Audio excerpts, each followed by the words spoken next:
Good Tuesday afternoon to you. I'm Fox 16. Chief Meteorologist Joel Young here alongside. I'm Arkansas Storm Team Meteorologist Jenna Warner. Todd, are you mic'd up? Oh. And Todd's Hi, here. how you doing?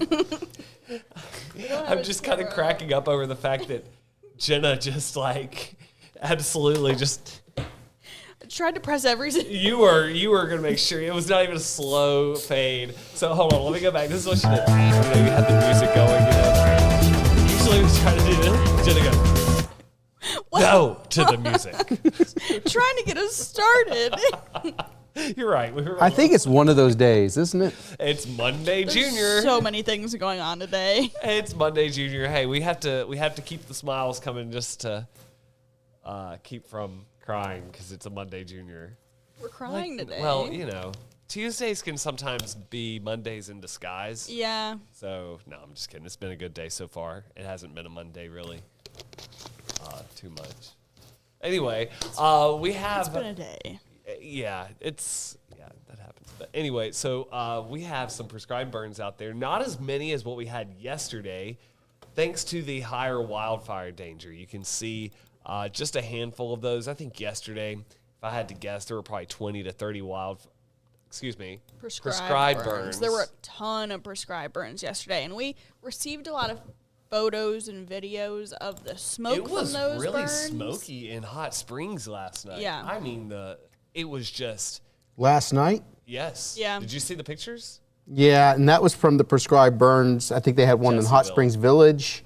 There was one up at Jesseville. There was also one. I think the one at Jesseville had Hot Springs in a smoke cloud, but there were like 4 prescribed burns in Garland County yesterday. There were a decent amount, and it was all because yesterday we had northerly winds, so that means that the wind was pushing south. the smoke south. So if you were experiencing smoke yesterday, it was because of something to your north. I kind of wonder if Hot Springs is seeing any smoke from those fires down in KARK County and Pike County that we have there. It's possible that you've got a little bit of a smoke plume there in parts of Logan County out around Mount Magazine and into Yale County from those fires down in Montgomery County. So it's possible because we have southwesterly winds today. So yesterday we had northerly winds. That means that any smoke would be pushed to the south. Today, southwesterly winds. That means the smoke is pushed to the north and east. So you might see smoke from some of these fires. I did see smoke from the Camp Robinson prescribed burn on our... Just going to pull up a Hot Springs camera just to look. I don't understand. Why do they do that when you're going to have an inversion? I had the same question, but... I mean, they're necessary, didn't want to. But why would you do it on a night that you're going to have an inversion? Well, exactly, because that was the whole problem. Like, obviously, we need to have prescribed burns because if we don't clear out the brush in those areas and a spark happens, that's how a major wildfire happens, especially when you're butted up against very populated areas, neighborhoods, etc. That's why prescribed burns are helpful, especially when they're done by professionals. I'm not talking about, Joe Schmo going out there and deciding he's going to prescribe burn. That's not a professional. But when they're done professionally, it's a very helpful thing. The only thing is we have smoke around with some of them like last night. And inversion means that air cannot rise beyond a certain layer of the atmosphere. So it's trapped. There's nowhere for it to go. And when we have a wildfire around, that means that the smoke is trapped near the surface. And that's pretty much what was experienced yesterday. You hear us talk about during Garland severe County weather area. about the cap on the atmosphere. It's the same kind of mechanism that traps that warm, humid air toward the surface, and then later in the day, if that cap breaks, you get explosive thunderstorms. In this case, you don't get thunderstorms. We're not looking at the cap breaking, but you have just this buildup of smoke that happens below that cap. And so it's not like you're not going to get the thunderstorms out of it. This is totally a different context, but it can kind of... similar. It's kind of like being, you just got a lot of smoke that builds up at the surface. And so for anybody who suffers from respiratory illnesses, I know there was some people commenting on the post that we made last night about the smoke in Hot Springs. There were people commenting saying, that they were choking. And, some people aren't as fazed by smoke, but for those of you who maybe suffer from COPD, asthma, any sort of respiratory illness, it can be a little irritating, maybe a lot, just depending on how severe your issue is. But anyway, I did want to show this hot springs camera. Not as smoky as it was yesterday, but Jenna, I did just want to really quickly take it full really quickly because you see that on the very far right side. You know what that is? It's your favorite pear tree. Your favorite. That's not tree. where I thought this was going, but as soon as you mentioned and Jenna, What look at do this. you mean your Of course, favorite tree? It's the flower. They're invasive. They're problematic. We you can talking plant about? native trees instead. The Bradford. The pear Bradford. tree. I love the way they smell. Are you kidding? No, you don't. You are. Yes, I stirring the do. pot I right now. love Bradford pear Hey, trees. He I need does to take not. this call real quick. Can y'all? Yes. Oh yeah. Here real quick.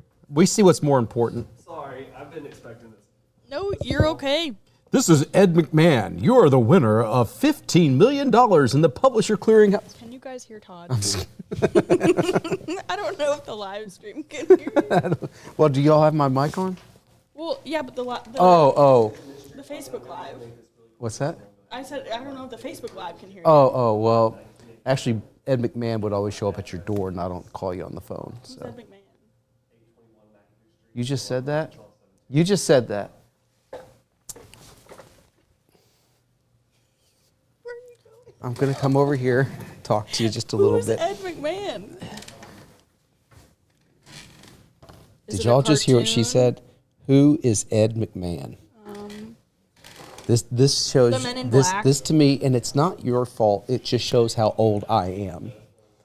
Ed McMahon Sorry. was Johnny Carson's co-host, or he was the guy that's all kind of his. You know Johnny Okay. Carson, right?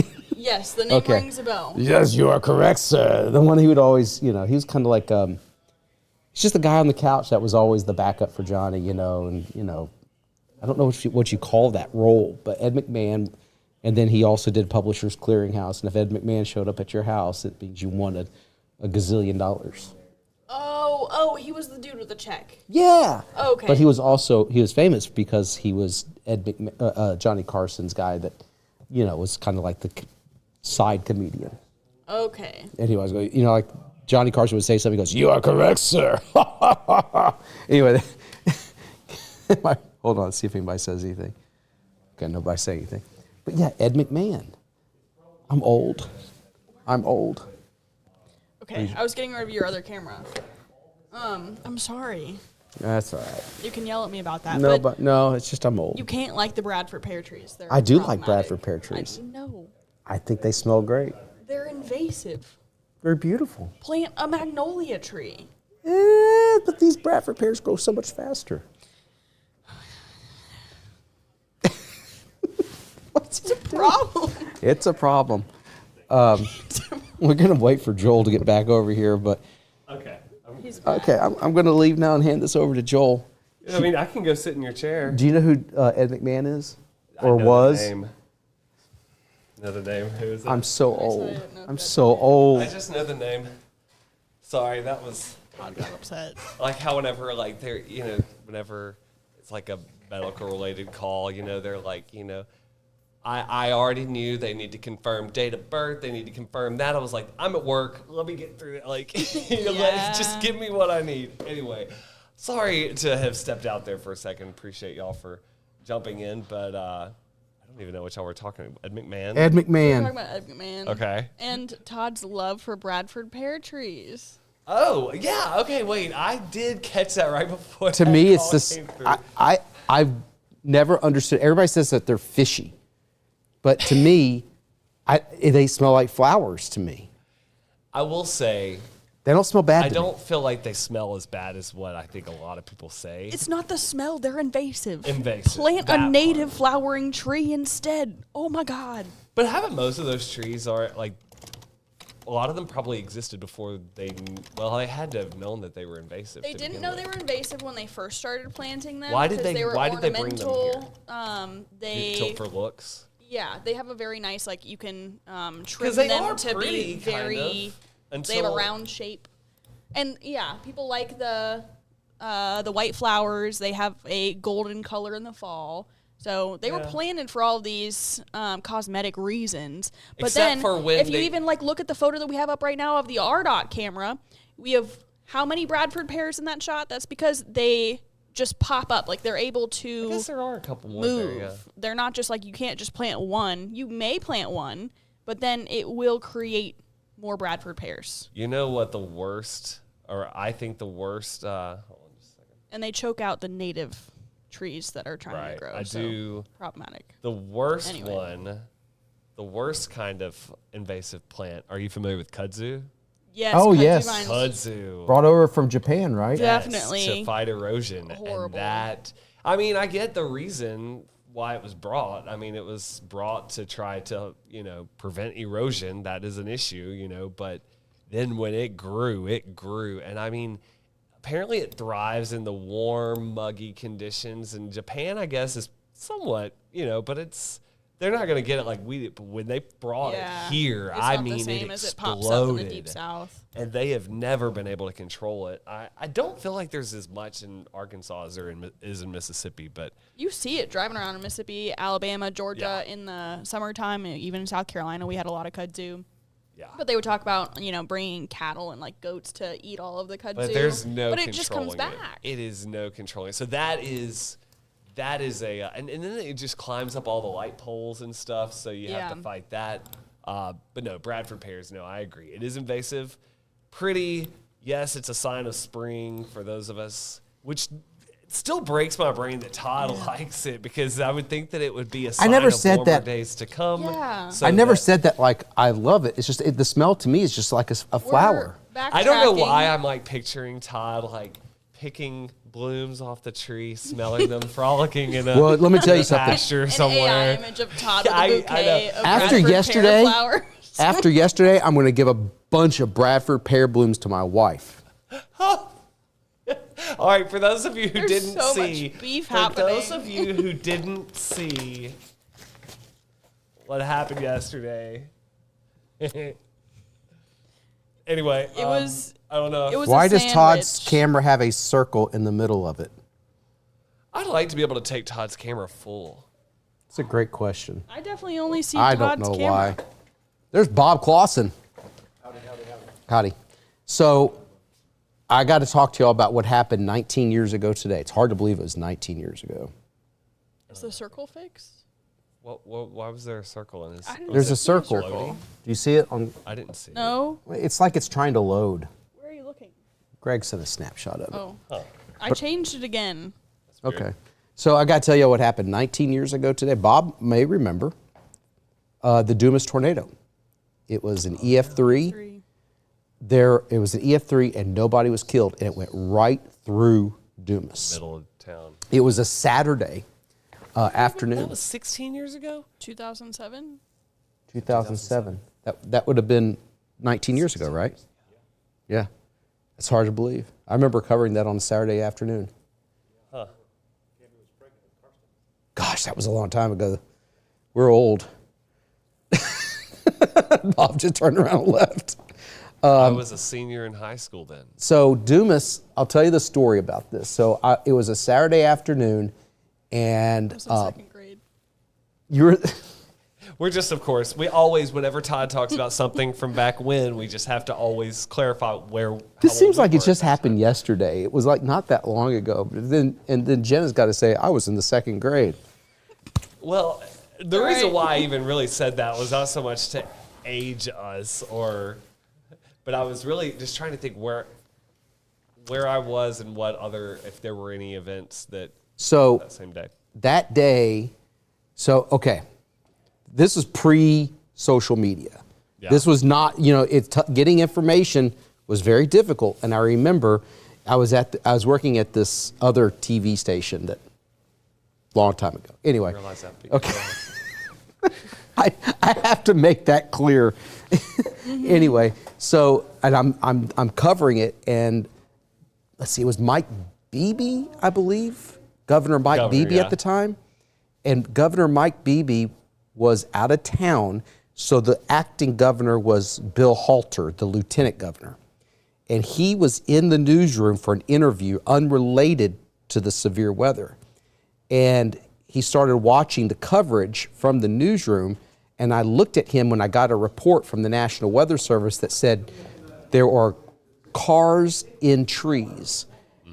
And when I looked over at Bill Halter and I said, there are cars in trees. And right when I said it, he started getting on the phone and started mobilizing things and knew the gravity of the situation. But we didn't know what it looked like at all because this was not social media days and getting pictures took a little while. But anyway, that was 19 years ago today. In 2007, is that correct? February 4th, 2007. Wow. Yep. In fact, I'm gonna have something about it on the news at 4, 5, I was 6. trying to think, though, if there were, because, of course, having grown up in Mississippi, usually if there's severe weather in eastern Arkansas, we probably were in the midst of it as well. So I was just trying to think if there were any other tornadoes that day. I can't remember. I was a senior in high school. There was a moderate risk. Moderate risk. Yep. Well, yeah, so that's something that we'll talk about, of course, later on tonight. And I know that so many people probably there remember that. Let me go back over here to Max. There we go. Let's talk a little bit more about this wildfire danger. We still have these red flag warnings or fire weather alerts that are issued for Northwest Arkansas here until 8 p.m. on Tuesday. There's also another group of counties that are included in. It's not a watch. It's a statement. Yeah. So basically, I've been calling it a fire weather statement. I almost wish I would just call You it remember, a watch, don't you? Because they aren't going to probably issue a 19 watch. You know years what I mean? ago. Like, Yeah, but the watch is issued like 3 days out. oh, So that, but yeah, so I feel like it would either be red flag or bust. But it's been the most annoying product to message around. I know. Because it can be, Look. what is a red flag warning? Do y'all know what a red flag warning is without knowing, Let us know in the comments. That would actually be really helpful for us because we've been trying to talk about what wording we want to use. I Do we think want to that call it a was red just- flag there warning? may have You been- I mean, heard if us you're I just involved remembered in emergency that was the management big like story. Masson Kinder There up may have in been. Swifton, he probably knows what it is. Oh, but yeah. I mean, if you are, a regular viewer. I mean, if you And what? aren't involved in the weather community, or red flag warning doesn't explain what the risk is. Okay, it was May there's 2nd, always 2008. tornado watch means, or a tornado warning means there's tornado risk. If there's a severe thunderstorm watch or severe thunderstorm warning, There's a a severe severe weather thunderstorm risk. risk. I Yeah. just feel Was it like in red flag 2008? warning. I feel like so many people look at that and they think rip currents. That's what Juliana and I were saying this morning Yeah. because, like, you would think Yeah, of the I red don't know- flags I they don't fly know. when there's a high rip current just risk and you remember can't this go one. into the Especially if you I'll have to live look it up, closer to but I the just remember coast. this Now, was I will say, 07. if you live closer to Oklahoma or anywhere in the Midwest, you Then may you- be a No, little bit more no. familiar with it because it's a little bit more common there, but it's Yeah. not here. So for that reason, you'll notice on our graphics, and we've made a conscious effort to do this, but make sure that fire weather of some sort is the front and center Yeah. thing. If you'll notice in the bottom line there, red flag watch and warning. Yeah. We just want it to be clear that that red flag warning watch is fire weather danger, not red flags, Right. When I see Whatever that red could flag, mean. even, I just think, like, not necessarily just rip currents, not just wildfires. Like, red flag means danger. Yes. Right. Which What this kind is of a danger, dangerous thing, you but know? exactly, like, what are you telling us? And that's Right. why, like, last Thursday when we were talking about that risk for wildfire danger that we had last week, we called it a fire danger warning. We were trying to figure out, what's the right way to get this out there so that you guys we understand wanna make without, sure like, it's- the extra step of, like, this means this. And- Because we can explain it, but at the same time, it's clunky. It's just an extra step to where, like, a red flag warning in place means critical wildfire weather.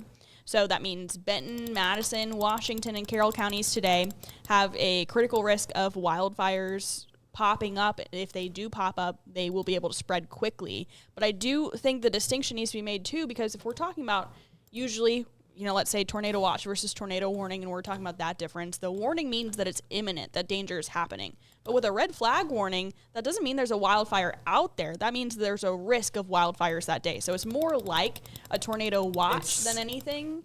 If you do have a wildfire that's ongoing and that could impact your area, a fire warning will be issued. I got a question. So that's a lot of, like, very similar language. And they don't call them red flag watches. They call them fire weather watches. And I don't think they've ever issued a watch leading up to a warning around here. We had one on Thursday in Northwest Arkansas. Okay. But that was I issued guess, by yeah, NWS you're Tulsa. right, So 'cause- NWS Tulsa has been issuing the watches. Again, it's just to the very bottom line, and without getting into the splitting hairs of this, bottom Yeah. line is these areas are especially at risk of wildfire. We can show this map to, highlight the risk across the rest of the state. There is some risk across north central, northwest, the River Valley, high risk there. Yellow means moderate wildfire danger. And you can see that local governments more and more are adding burn bans there. Yeah, even since we last talked at noon, we've had Columbia and Phillips added. Fulton was added. Miller was added. So we'll continue to see more and more burn bans. But as we've been saying too, we said this last Thursday, we'll say it today, even if your county is not highlighted here under a burn ban, today is not a good idea to get out there and do anything that involves outdoor burning or something that involves an open flame or sparks outside of any sort. Here's how I would describe it, and I kind of went through this yesterday. This is where it is advised that you do not burn most of the state. This is where it's prohibited. Yeah, that's a good way to put it. Advised, prohibited. So pretty much everyone's advised not to burn. Obviously, prescribed burns are a thing. They're going to take advantage of these dry conditions to help mitigate future wildfires. But in those counties shaded in red, it is prohibited by local governments to burn. I'm sure that that's the general public to burn. Yeah, and I'm sure the prescribed burns are different. Vary based off what county you're in. Yeah, sometimes it's a fine. Sometimes it's more than that. Real quickly, I want to address some comments here. Is it just me, or does the chances of us seeing measurable rainfall Thursday morning look to be less than earlier this week? Maston, I would agree with you. I think yesterday, earlier in the week. So yesterday it was showing a little bit of a higher chance. I wouldn't say risk because it was just rain. But now it does look like it's maybe a little less, but drought. Even still, it's just not a good chance great to begin with. And I think what Todd was just about to say was drought breeds drought, right? Mm-hmm. So most of the time. But that said, last Friday, granted, still, it was not a drought buster by any stretch of the imagination, but I do feel like we got a little bit more Friday than what we were expecting. Yeah. Just not much more, but it's encouraging. Maybe, it is. Maybe some of these will, it'd be great if tomorrow overachieved. I don't think it necessarily will. And even if it did, 2 days from now, it would have to overachieve a lot for it to really help the situation. It would. And there are some models, like our in-house model is showing maybe up to 3/4 of an inch in parts of eastern Arkansas possible. But that's more so there's also a chance for some thunderstorms in southeastern Arkansas Thursday evening into Thursday night. And so that would be higher rain rates within those. The entire state isn't going to see those. Yeah, very brief chance. So that's the other thing. I mean, is it going to be helpful for our drought? We'll take what we can get. Hold on. We got to talk about the map that Todd made. What map? I had it imported. How much rainfall we need to get out of the drought, which we've been asked that question a lot. There have been a lot of people that have messaged us and saying, we got a lot of rain on Valentine's Day. We got a lot of snow and ice from that event late January. So why are we still in a drought? There it is. So, this is the way that the NOAA puts this out is that you can look it up for 1 month, 2 months, 3 months. I just chose 2 months. And so the key takeaway from this is the fact that you don't want to get this all at once. It has to be spread out. If you get it all at once, you're going to get flash flooding and a lot of it's going to run off. But, you look at this, it's a lot of rain, but over 2 months, you're talking about a couple of inches a week, and you're good. That's all you need. And in the spring, that's really not much to ask for, 2 inches of rain a week. I mean, that happens in the spring. That can happen on average. But when you're in a pattern like what we're in, getting 2 inches of rain a week and even in the springtime is almost, it's hard to do. I also want to address one more thing before I have to get going here because I got to get ready for my stuff here at 4 o'clock. There's a lot of chatter now going on social media about the polar vortex. There's and always some chatter going on social warming, media. Late March. Okay, let's just say hypothetically it's late March. You get the polar vortex comes south and there's a strat warm event that affects us and brings cold air. It's late March. It's not going to snow. Thank you. It's not going to snow. I think you just jinxed it. It probably won't, but there have been some big snows in April too. Back in, All right, was so it the 60s? Let's remember then, when we get to late March, if we probably get won't, snow, but hold on. we can all blame Todd. Yes. Yeah. If it's Todd Because he is just jinxed always it. the one who will say, never say never. It might snow. You never know. It might be July. It might snow. It's not the polar vortex. I'm sorry.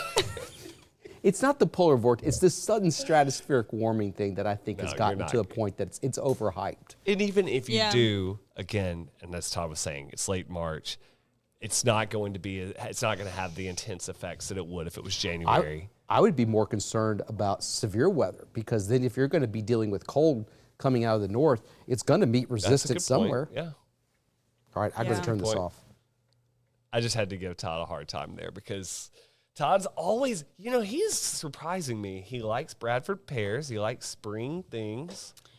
And Yeah, but he's going to come back in a week and say something else. he has already taken his mic off. So He's going to say that he does not like Bradford pears next week. He says this is what happens when you eat oatmeal with mayo, which was his sandwich yesterday with turkey, in case you that missed he it. did not eat. The oatmeal cookies had chocolate chips in them. I had so many Great. questions and still do.